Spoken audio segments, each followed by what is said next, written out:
again, really represents the ideal of what I've been trying to teach you on the forehand and backhand side in these series. This is a body-led and body-driven type of swing. So I'll play a clip or two of Wawrinka's backhand, and to show you that I've been working on this, I'll show you my version of Wawrinka as well, and then let's get started.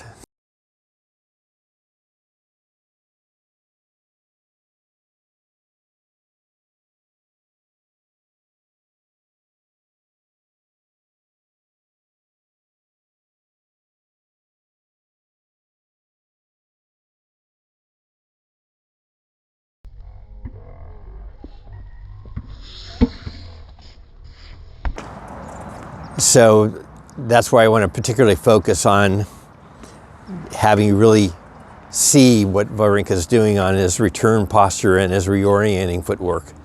Again, the reorienting, the reason so important is, again, recreational players tend to stand too vertical, which means that they have trouble loading, taking the racket back with any width or coil, and especially on the backhand, and that we tend then to just have this linear path swing, which doesn't have any speed and power or consistency. So if the camera is the opponent and I'm getting ready down in I have to reorient myself out in this direction, so I'm partially turning with my back to the target here. And with that turn, it gives me so much more room to swing my arms back and deep and create the take back that we want. So the reorienting posture is hugely important, and you could improve your game today by just focusing that on your warm-up. Is see if you can get more reoriented, and we'll go through all the footwork issues, but instead of facing your opponent directly, or even a partial turn, which after a while players kind of learn partially, that's not reorienting enough. You need to get 30 to 60 degrees oriented left if that's the target. That will give you so much more ability to load and swing the racket. The second video in this backhand series I called The Immutable Laws of Swinging. And if you haven't seen that, I recommend that you go back and take a look at that, because it explains in even some more substantial detail some key concepts. And one of those key concepts is that in all high-level throwing and swinging actions, we do not do that from a vertical posture, but from a tilted spine posture. A forward tilt to some degree, 10 to 20 degrees typically in tennis, but it's even steeper in other sports like golf. Every single golfer that you'll ever see, when they're set up, and there's a tremendous amount of instruction about this setup, is, again, we have a hinge in the hips, we have slightly flexed knees, and we have a forward tilt of 30 to 40 degrees in golf, because and we have a side bending of the spine, a lateral bend, and I'll explain why. Because if you look at our spine, you can see in the background here the slide I created with how the spine, what kind of rotational capability each section of the spine has. So this first 5 vertebrae right from our pelvis, the lumbar spine, is built for stability and for standing vertical and lifting great weights, but it has almost no rotational ability to rotate around that part of our spine. In order to be able to rotate and swing and throw effectively, we have to access the mid-back and the chest area. They call it the thoracic spine, the 12 vertebrae there, and the cervical spine, which is around the neck. There we have the ability to rotate 40 degrees each way if we have got ourselves side forward tilted with a slight side bend. The side bend creates the separation between the lumbar spine and the chest and the thoracic spine. And we need that separation, otherwise we'll be trying to turn around something that we can't really rotate around. So we have the forward tilt, and if we're in a hitting posture, we have a slight side tilt. So my right shoulder and my right hip are coming closer together, 5 or 10 degrees, depending on sort of what kind of shot I'm making. But there's always some sort of side bending in our spine, forward and side bending. And that then gives us the ability to rotate on this plane. In the background here, I'm showing a great former tennis player, Suzanne Lenglen. And this is what I mentioned many times, is that the way we used to play tennis was much more in this vertical posture. And you can see Suzanne Lenglen, where the French stadium is named after, in the French Open, one of the stadiums.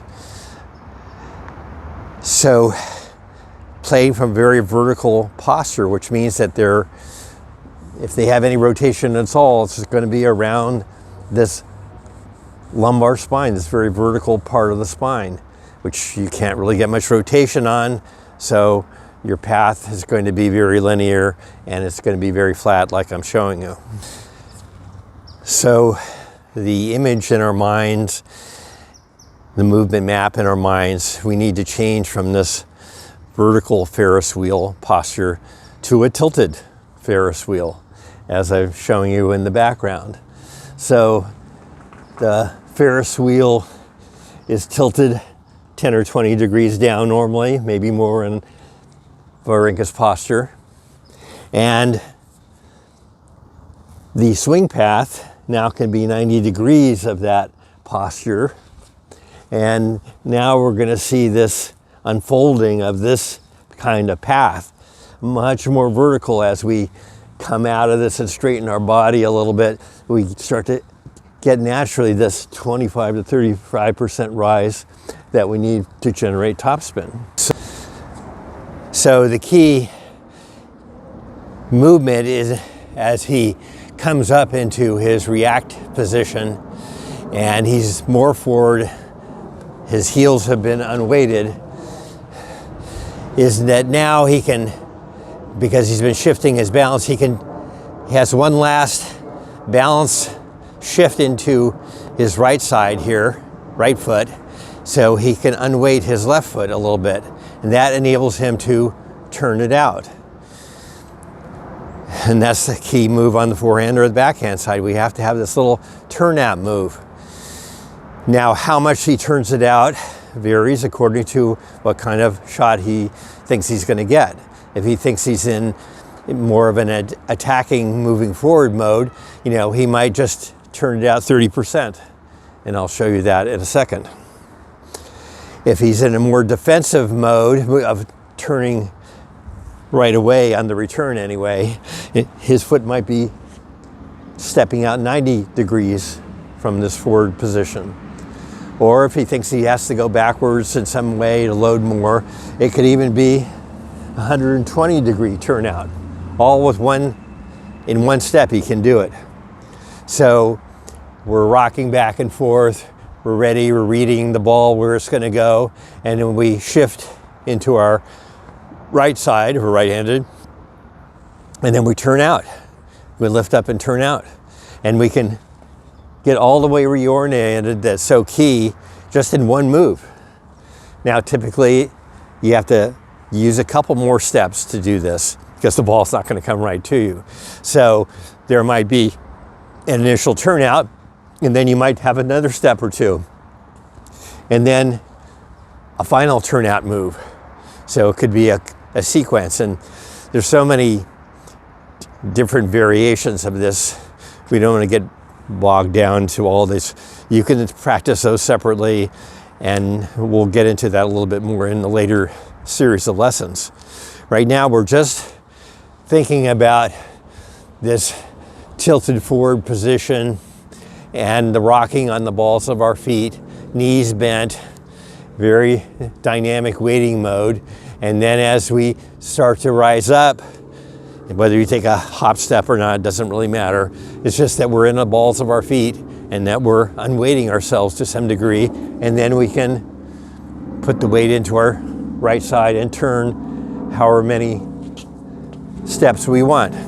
But it's the turnout that we'll be practicing.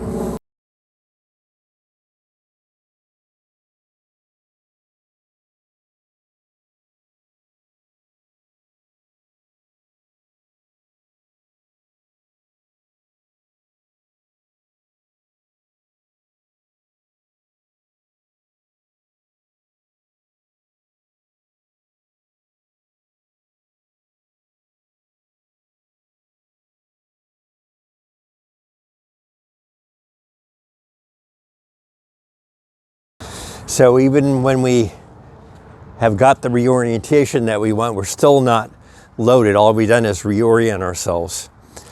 So in order to load, we need to take a step with our right side, if we're right-handed, so that we put some weight into that, and then push back and load the trail leg, which means typically the trail leg foot is placed slightly, inward. It can be, perpendicular, but usually it's slightly inward. The hip and shin are inside the foot, so we're not falling back, we're slightly tilted forward. And we're sinking into this trail side so that the hip is externally rotating in this socket and dropping and putting pressure into the ground. We're putting pressure into the ground and turning, coiling around this left hip socket. There's a lot more to be said about this, and we will talk about it in more detail, but we're talking big picture now. So we're turning, getting reoriented, and then we're gonna load the trail side. And then the next step is the step into the swing. So this step has, to understand this step, we have to understand the overall model of our stroke, which is a rotational model. You'll have many instructors saying you get power by stepping towards the target on the forehand or the backhand side. That's not really what we're doing. We're stepping in a way, entering our rotational mode of swinging. And you can see this clearly with Wawrinka, who has one of the most accentuated sort of rotational steps, where if he has time to do this, he's balanced on his trail foot in some manner or form, and he's coiled back. We'll get into all that. But then he steps, and he doesn't step just straight typically. He'll step with this turn in of the foot, as I'm showing you, and you'll see in the video. So why does he do that? It's because he's creating stretch and load in his pelvis area and his legs.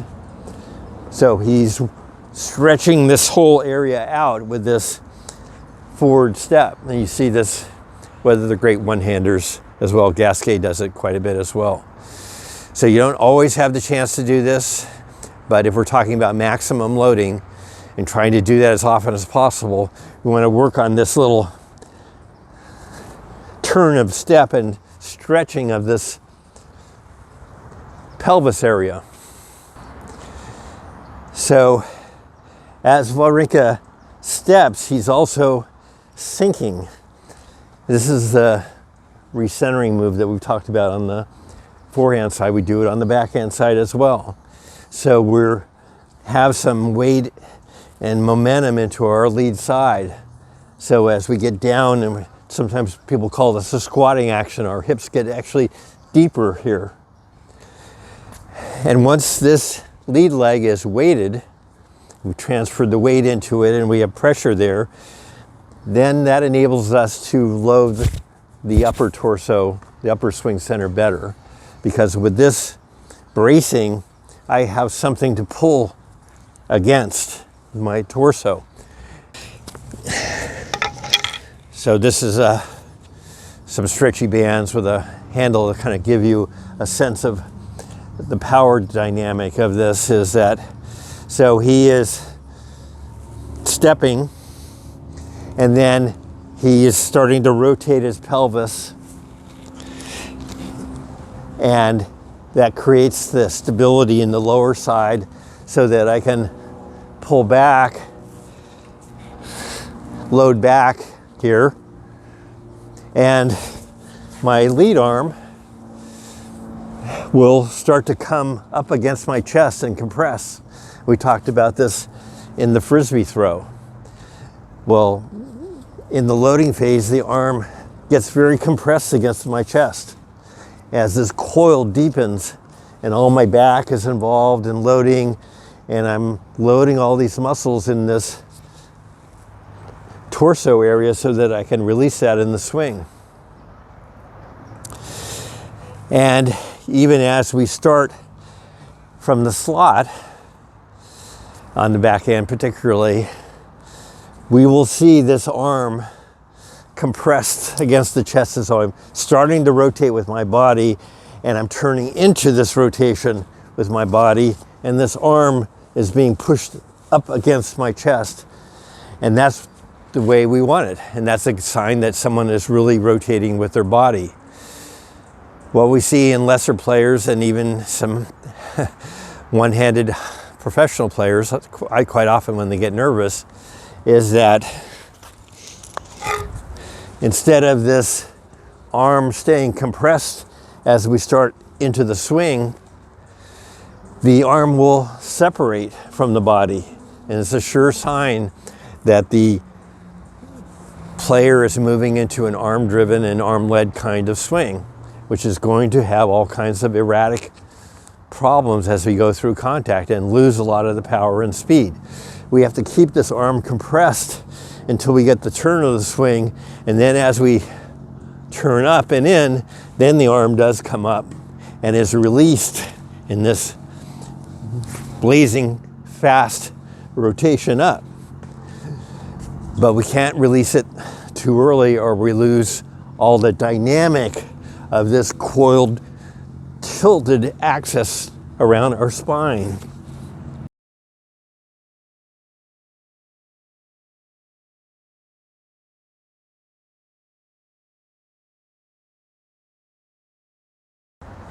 Now from the maximum loaded position in the slot, where we have racket has dropped into the slotted position, and we'll get into those in other lessons. Just looking at the main sources of power now. Just as we had on the forehand side, the first movement out of the slot is not pointing the butt of the racket or the hand and going towards the target. We're really, because we've oriented ourselves 36 degrees left, we're going to be pulling with our body, turning into our core rotation, compression of the arm. And the hand is going to be traveling out here to the left and pulling the racket with the whole body out to the left.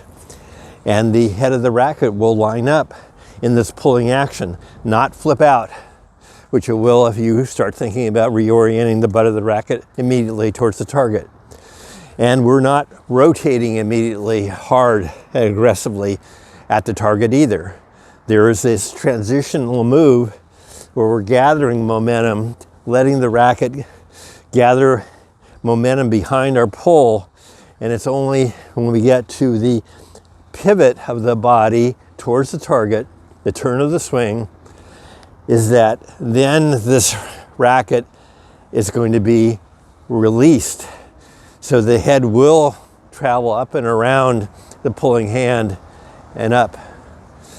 And it's a releasing move at that point that accounts for the angular momentum of this turn, where we're pulling the handle up and around our body, up and around our body, that creates all the speed in the swing, not a movement of the hand or the racket towards the target. That's not going to get you anywhere except 20 miles an hour. If we want a 70 or 80 mile an hour swing, we need to rotate this around our body, and as we pass, we need to pull up on the handle and around with our body, not with our arm.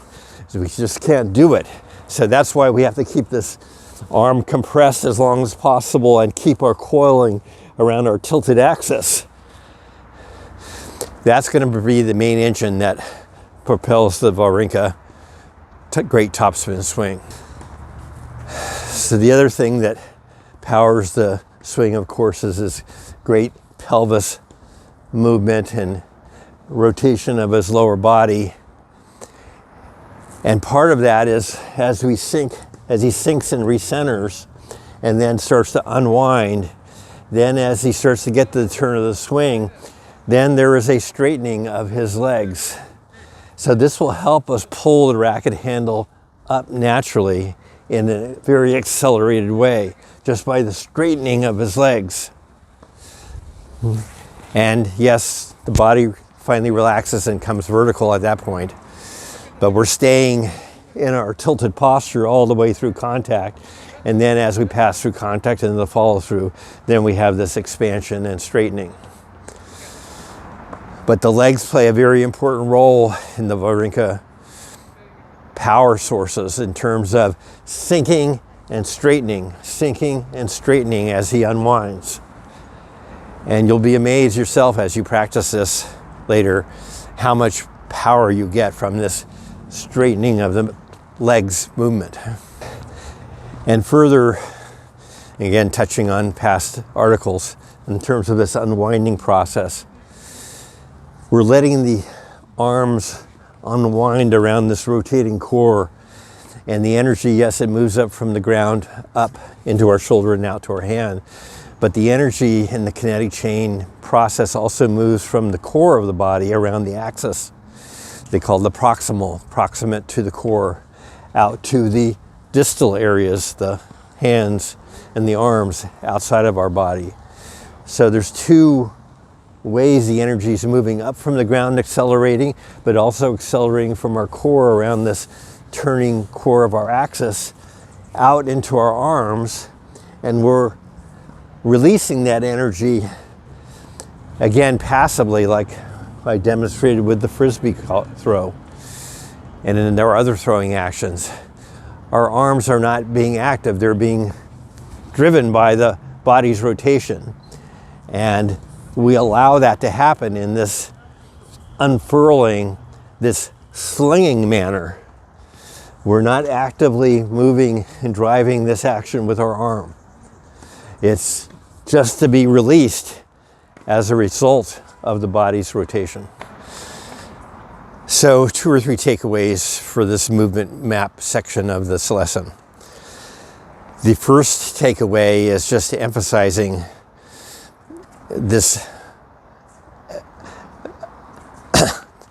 emphasizing the ability to move from this vertical posture and stiff posture and immobile posture to an athletic posture, a tilted posture.